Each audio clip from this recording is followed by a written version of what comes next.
Oke, assalamualaikum warahmatullahi wabarakatuh. Selamat pagi, selamat siang, selamat sore, dan selamat malam bagi adik-adik semuanya. Welcome back to my YouTube channel. Nah, di video kali ini saya akan menjelaskan materi lanjutan dari gelombang berjalan, yaitu materi mengenai gelombang stasioner. Nah, jadi nanti di video ini ya akan ada pembahasan materi dan tentunya contoh soal. Tapi kalau seandainya videonya terlalu panjang, saya akan buat jadi dua ya, masing-masing ada pembahasan materi dan contoh soal. Tapi bagi adik-adik yang belum subscribe channel YouTube ini, silakan diklik dulu tombolnya, kemudian jangan lupa like dan share-nya supaya saya semakin semangat dalam membuat konten ini. Terima kasih.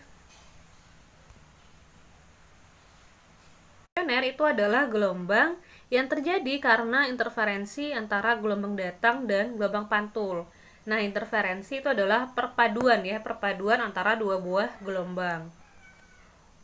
Nah, gelombang stasioner itu dibagi menjadi dua, yaitu gelombang stasioner pada ujung bebas dan yang kedua adalah gelombang stasioner pada ujung yang terikat. Nah, di sini kita terlebih dahulu membahas mengenai gelombang stasioner pada ujung yang terikat.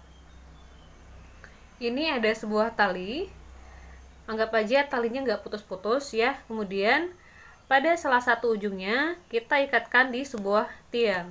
Sementara pada ujung yang lainnya kita gerakkan ke atas dan ke bawah. Nah, ketika kita menggerakkan tali ke atas dan ke bawah secara terus-menerus, maka akan terbentuk gelombang. Nah, gelombangnya terbentuk dari sini kan, terus hingga ke sini. Itu adalah gelombang datang yang arahnya ke kanan. Nah, setelah sampai di ujung yang terikat ini ya, maka gelombang tersebut akan dipantulkan yang arahnya ke kiri. Nah, gelombang stasioner pada ujung yang terikat itu dia memiliki simpul. Simpul itu adalah perpaduan ya, atau pertemuan, tepatnya pertemuan ya, pertemuan antara dua buah gelombang, yaitu gelombang datang dan gelombang pantul. Ini simpul, ini juga simpul, dan ini simpul ya. Kemudian ada yang namanya perut. Nah, ini perut nih. Yang ini juga perut, yang ini juga perut. Jadi kayak dasar dari lembah ataupun dasar dari puncak itu disebut dengan perut.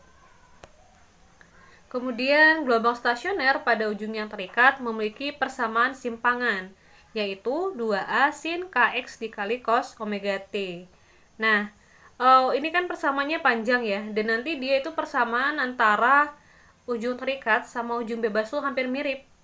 Bedanya kalau nanti di ujung bebas simpangannya adalah 2A cos Kx sin omega T. Nah, cara membedakannya gini aja.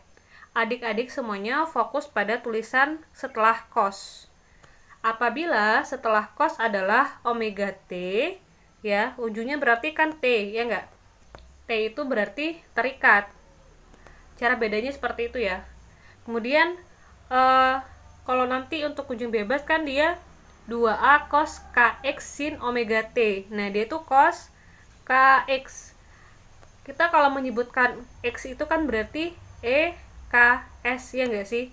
Nah, S ini adalah kata kunci untuk bebas. Semoga adik-adik semuanya paham. Oke, kita lanjut ke persamaan amplitudo. Amplitudonya itu adalah 2A sin Kx, persamaan yang di depan simpangan. Oke, selanjutnya kita akan menghitung ya.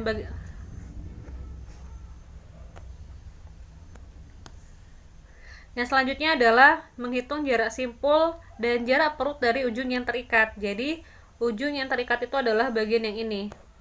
Misalnya nanti diminta berapa jarak simpul yang ini ke ujung terikat gitu ya, atau jarak perut yang ini ke ujung terikat itu berapa. Nah, untuk menghitung berapa jumlahnya atau berapa jaraknya, kita menggunakan persamaan XSN sama dengan 2N dikali 1/4 lambda untuk simpul. Sementara untuk perut kita gunakan 2N plus 1 dikali dengan 1/4 lambda. Nah, di sini kalau adik-adik perhatikan, kedua persamaan ini dia masing-masing memiliki 1/4 lambda. Sementara yang membedakan itu hanya angka yang di depannya saja. Satunya itu dia menggunakan 2N dan satunya lagi menggunakan 2N plus 1. Nah, di sini kita akan menggunakan 2N untuk yang pertama kali terbentuk dari suatu gelombang. Misalnya untuk ujung terikat. Jika diperhatikan, yang pertama kali terbentuk itu adalah simpul. Sehingga untuk persamaan simpul kita menggunakan 2N. Nah, karena perut terbentuk setelahnya atau terbentuk yang kedua, berarti kita gunakanlah 2N plus 1. Dan konsep ini nanti juga digunakan untuk ujung bebas. Kemudian di sini ada nilai N sama dengan 0, 1, 2, dan seterusnya. Nah, ini maksudnya seperti ini. Kalau dia simpul yang pertama, berarti N-nya sama dengan 0.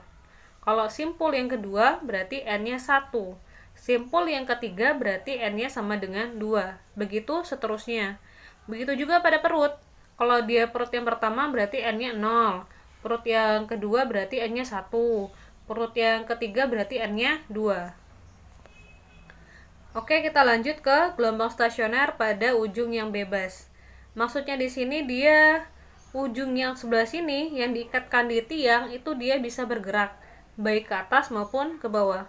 Nah, sama seperti pada ujung yang terikat tadi, di salah satu ujung yang ini kita gerakkan ke atas dan ke bawah secara terus-menerus. Sehingga terbentuklah gelombang datang yang arahnya ke kanan. Sorry, ini salah ya, harusnya YD dan arahnya ke kanan. Kemudian dia akan memantul kan di tiang ini. Dia akan memantul sehingga terbentuklah gelombang pantul yang arahnya ke kiri. Ini kebalik nih, harusnya YP ya, dan arahnya ke kiri. Nah, di gelombang stasioner dengan ujung bebas, dia juga memiliki perut dan simpul. Perut itu sama kayak yang di stasioner tadi, yang ujung terikat maksudnya, simpulnya juga sama. Nah, yang ini bukan simpul ya, ini perut harusnya. Simpulnya itu yang ini, sama sih kayak yang di ujung terikat tadi. Kita lanjut aja ya ke simpangan. Nah, simpangannya kan 2A cos KX sin omega T. Lihat, setelah cos itu dia KX, berarti dia bebas. Kalau dia cos omega T berarti terikat. Semoga paham ya. Kita lanjut, amplitudenya itu yang depan ini ya, 2A cos KX. Kemudian ini yang saya bilang tadi, jarak perut dan jarak simpul. Kita lihat nih di ujung bebas, yang pertama kali terbentuk adalah perut, ya enggak? Nah, karena perut yang pertama kali terbentuk berarti kita gunakanlah 2N. Sementara simpul terbentuk setelah perut, ya enggak? Berarti kita gunakanlah 2N plus 1.